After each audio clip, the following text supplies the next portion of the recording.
भगवान श्री राम के 3 भाइयों लक्ष्मण, भरत और शत्रुघ्न के बारे में तो सभी जानते हैं, लेकिन बहुत कम लोगों को यह पता है कि उनकी एक बड़ी बहन भी थी, जिनका नाम शांता था। वह राजा दशरथ और रानी कौशल्या की पहली संतान थीं।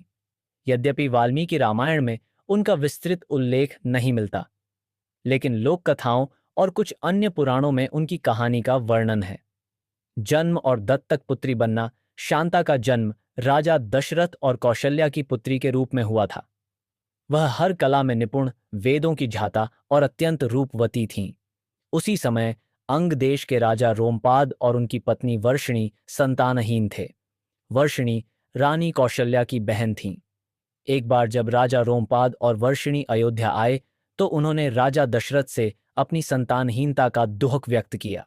तब राजा दशरथ ने उन्हें वचन दिया कि वह अपनी पहली संतान उन्हें गोद दे देंगे।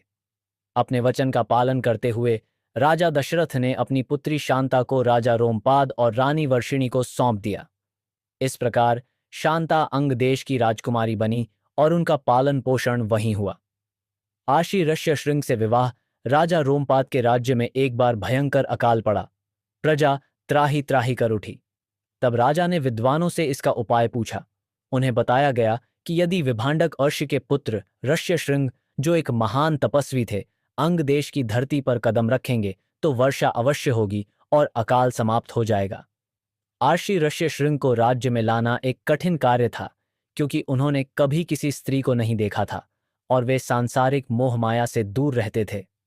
तब राजा रोमपाद ने अपनी पुत्री शांता की सहायता ली। शांता अपनी बुद्धि और ज्ञान से ऋषि ऋष्यशृंग को अंग देश लाने में सफल हुई। उनके